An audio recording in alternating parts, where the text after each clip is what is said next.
In this video, we're answering the super simple question, how do you use OBS to stream your live stream? I've been doing a ton of research recently into the variety of different platforms and softwares and tools that are out there that can help you get your video or get your message or get your content live streamed out into the world. And I have to say, the price tags of a lot of those are really off-putting, but today I'm going to show you how to use the free OBS software to get your live stream up and running. We're going to talk about not just going live, we're going to talk about where you're going, how to get going, and what to do afterwards. So if any of that interests you and you want to get your message out into the world, definitely stay tuned.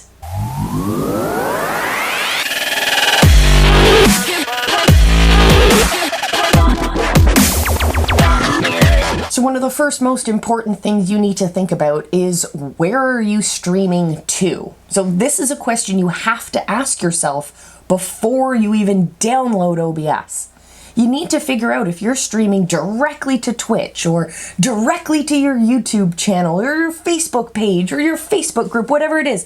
If you're streaming directly to a platform, it's going to be a little bit different than if you're trying to stream to multiple platforms at once. It's not harder, it's just one extra step. So figuring out where you want to be, on what platforms, and the reason we have to think about this is because each different platform is going to have a different way of engaging with your viewers. So Twitch, for example. Twitch is a leading edge in the streaming world because they've really paid attention to not just what their streamers want to put out there and what technologies we as streamers need in order to have those engaging streams, but most importantly, they pay attention to what the viewers are watching, how they're reacting to things, how they are able to engage in their platforms. So the way that we stream on Twitch is going to be slightly different than the way that we stream on YouTube. And obviously the way that we stream to landscape video formats like YouTube and Twitch and Facebook and all of those is going to be very different than the way that we stream to platforms that are portrait video like Instagram and Periscope. So the first thing you guys need to do, first piece of homework, is to go think about what platforms you want to be streaming to. If you want to stream to multiple platforms at once, we have a great tool that we teach you in Live Academy, how to be everywhere at once. So make sure you sign up for that if you are interested in taking your streams to the next level. And while you're at it, why not hit that subscribe button? Join us on the journey. We have new videos that come out every single week talking about building up your influence, your authority, and ultimately your income online. Now, the next thing we have to talk about is what happens when you're actually ready to press stream. You're ready to send it out into the world. Well, let's dive into the computer. I'll show you super quickly how you actually start streaming, and then we'll come back and have a chat about it. So here in the computer, in OBS, we are set up with our page. We have our scene set up. We have a camera, we have our microphones, we have whatever other graphics we want to add in there. And now we want to send it out into the world. So we're going to look down in the bottom corner, the bottom right-hand corner of our OBS page, and or our screen, I should say. And we're simply going to look for the button that says Start Streaming. It's that easy. You just press the Start Streaming button. There's more to it. What I want you guys to realize is that we're playing with algorithms here. The way that streaming works is really similar to, let's say, a highway. How quickly information can pass, or how many trucks and how many cars can go through that highway, is dependent on your internet connection, your broadband connection. So how many lanes of traffic we have, or how many cars can fit through that lane of traffic, is similar to the amount of data that we have. So if we have a video on our OBS screen that also has some other clips and animations playing, that also has some screen grabs, that also has running on the same computer your Zoom screen because you have guests showing up on your show, etc., etc., etc. The more content you're putting out there on your stream, the more information that needs to be processed.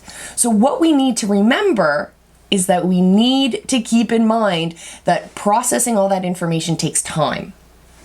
Two things you need to keep in mind. One, keep your stream simple. It makes it easier for everyone. Two, have time built into the beginning. Before you don't just press stream and go, hey everyone, it's me, welcome to the stream.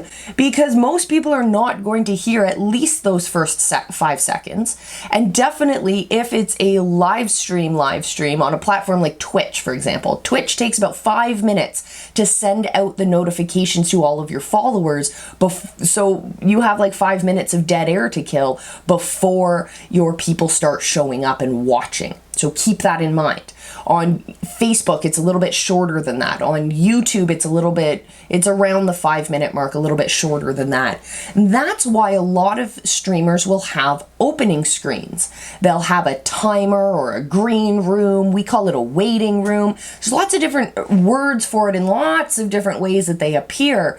But ultimately, what they're doing is creating a buffer space so that the algorithm can start sending information out to your followers. So definitely remember to build that buffer space into your stream, all before you press the streaming button. Now the question is, and I want your comments down in the comment sections below. The question today is, do you have a plan for what to do with your streaming content after the stream is done?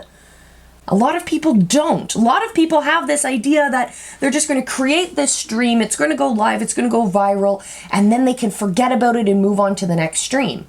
Yes, that is something you absolutely can do, but if you're really trying to leverage the power of these platforms and you're trying to leverage the power of your live stream content, well, you might want to think about what you're going to do with that content afterwards. Some people like to just leave it and have their live stream speak for themselves, but their view rate after the live event is over is going to be significantly lower. And this is a lot to do with what we just talked about, actually.